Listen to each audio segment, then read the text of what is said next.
This is Anshu Gupta. I recently served as the Vice President of Security at FAST. I'm also part of a group called Silicon Valley CISO Investments, which is a syndicate of global CISOs investing in early stage cybersecurity startups. I'm based in the San Francisco Bay Area.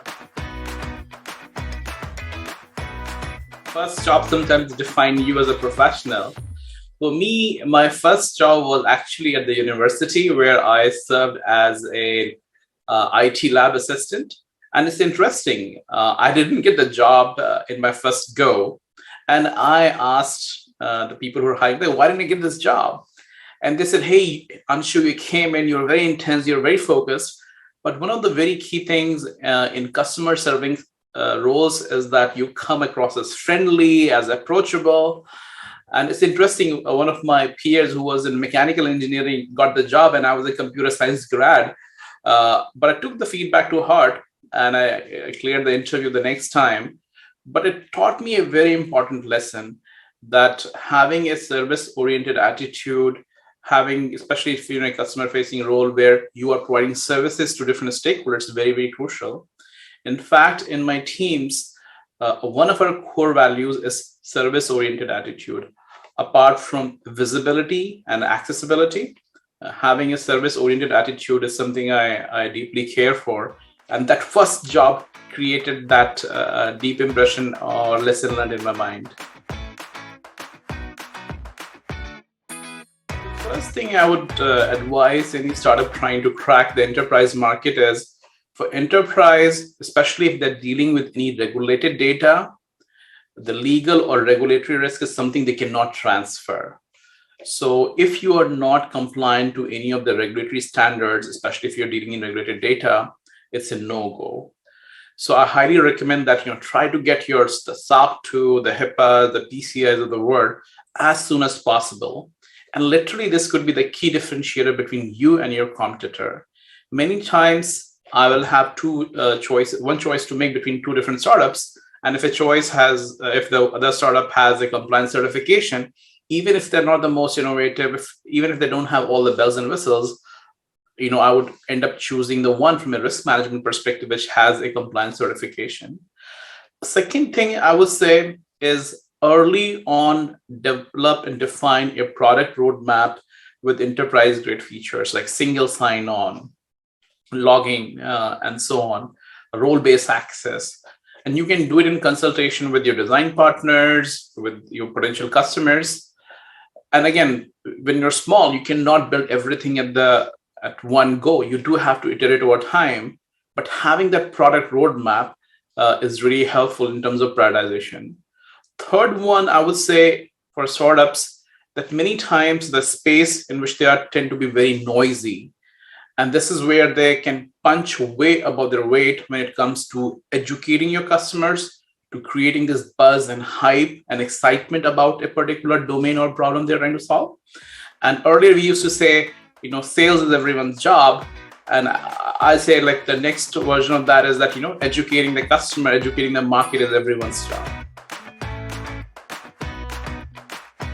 So one I think is evergreen advice apart from like the current climate is that I still feel many CISOs are not hiring their deputy CISOs. So especially, and it's a hard job. So managing up while handling day-to-day operations becomes very tiring.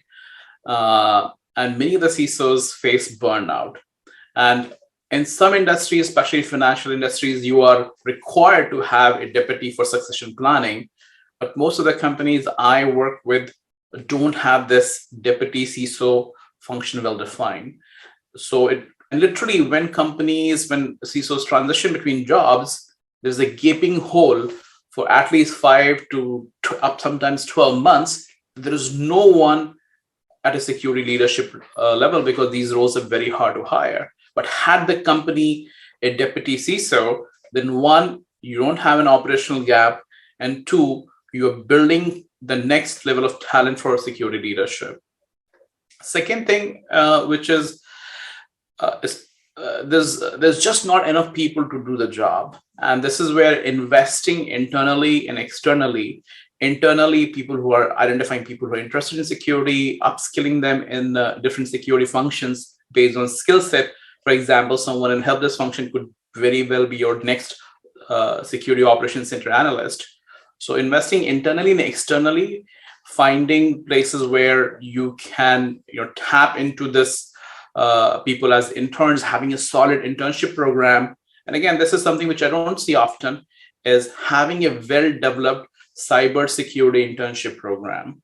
I think a few companies I've seen do it really well when it comes to cybersecurity, that we have a pipeline of candidates which we are going to groom, and then we're going to hire once they graduate from college.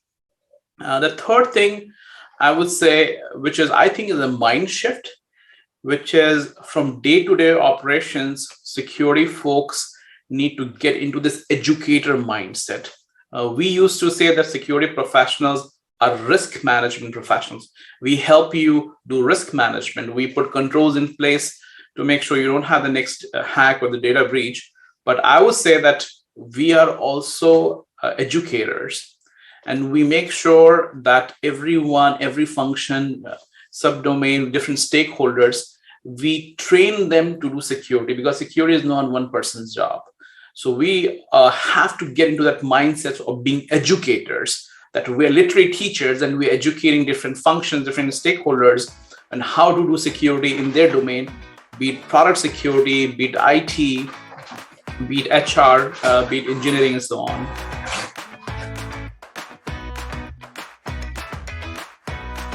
So my particular methodology is that it starts with the vision. Like, what's your vision for the security function? And this vision defines the roadmap.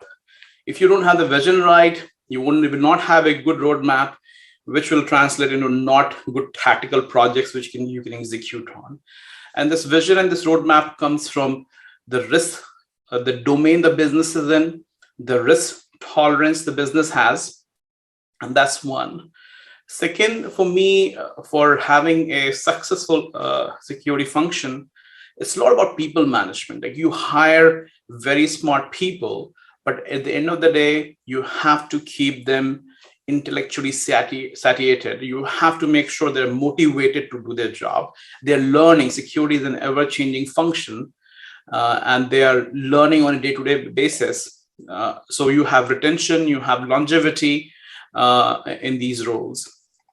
Also, many times a lot of things which literally they don't teach you at school, which is day-to-day operation, how to do project management, how to run meetings, how to resolve conflict. And these are the skills which I actively work with my teams, that, hey, you're very good technically, let's make you well skilled in these functions. Like, how do you manage people?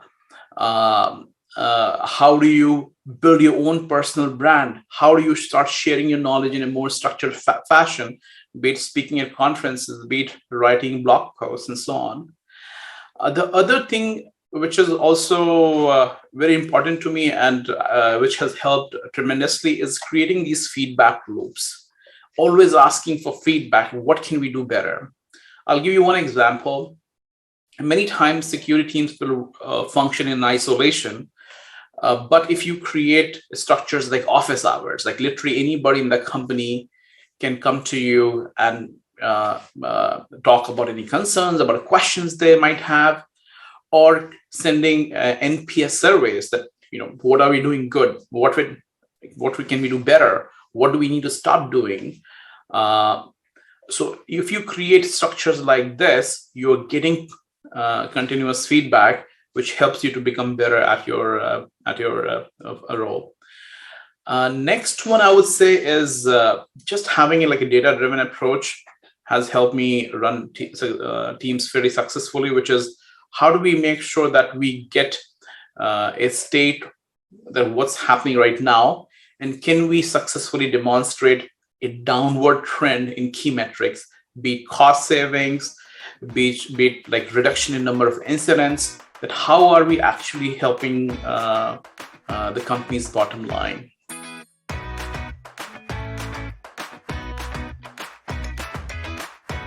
The most painful mistake a CISO can make is not be in sync with other stakeholders. be it engineering, be it product, be it executive management. And this is where you really have to understand what are the projects they're working on, what are the issues they're facing, what does the business want to do next. And even like having simple rituals like bi-weekly sync with all these stakeholders really helps, so that you can work step in step with these stakeholders. Many times there's often, because security is a change function where you're bringing new work, new issues that need to be solved, new projects that need to be executed, which directly impacts the timelines of these stakeholders. And you have to make sure that everything cannot be P0, everything cannot be the highest critical priority. You have to prioritize. And this is where ongoing syncs with all these different business stakeholders is very, very crucial, so that security is a business enabler. Security is not coming in the way. Security doesn't become a department of no, but security becomes truly a risk management function, which is enabling the business.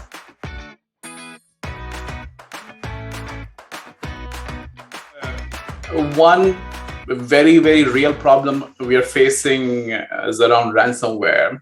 So I think a comprehensive solution / strategy around this problem needs to be developed.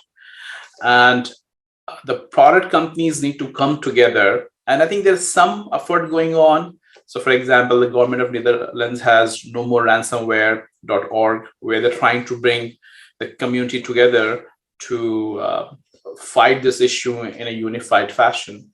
But still, I think from a comprehensive strategy, we have piecemeal solutions versus something which is that, hey, we have one problem, how can we bring different angles together? So I think it's still a lot of innovation needs to happen in that space, especially as the threat actors adapt and innovate in their own way.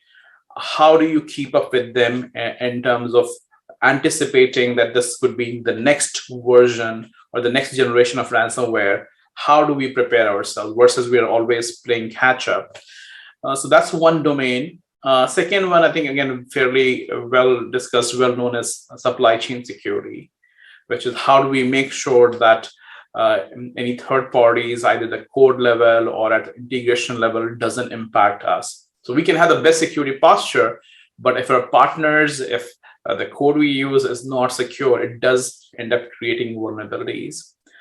The third thing, which for me is, and this is more, I would say, standards focused, that people are building a lot of products, which especially at the customer facing, user facing feature functionality level, there's still that lot needs to be done, which is a benchmark that this is what you need to do if you need to do a good job at security. So people have done a good job at the code level, but when it comes to customer facing security, there are not really any well-defined guidelines as to that, this is the expected features and you can build these in the roadmap.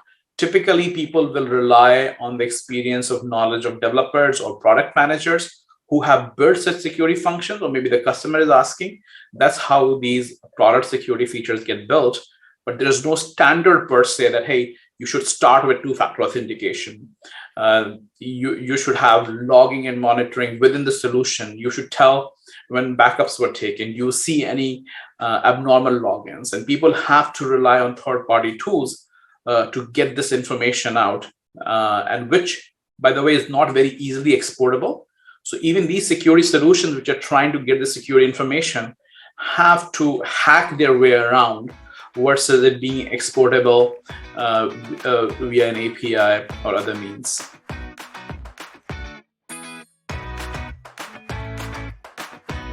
I think this role is just going to get a lot tougher in the next 5 years. It was already tough, but I think it's going to get tougher as we have new innovation, new technologies coming up, threat actors evolving.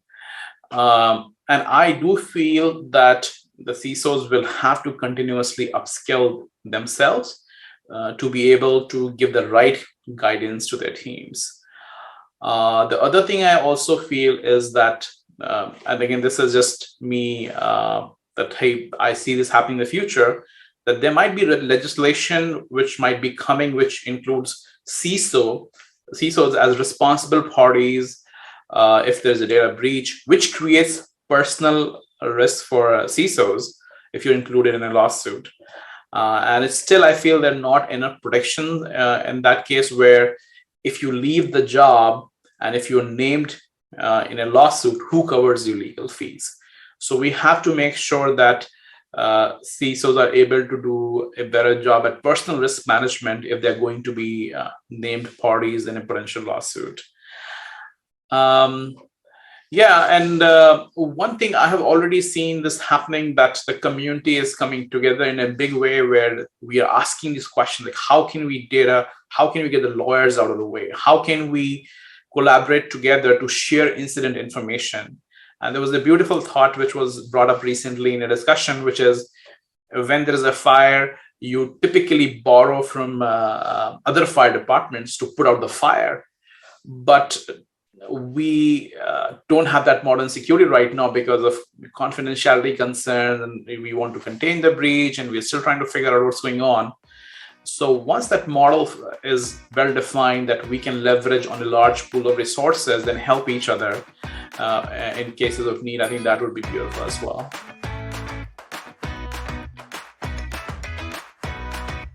Honestly, I do love to read.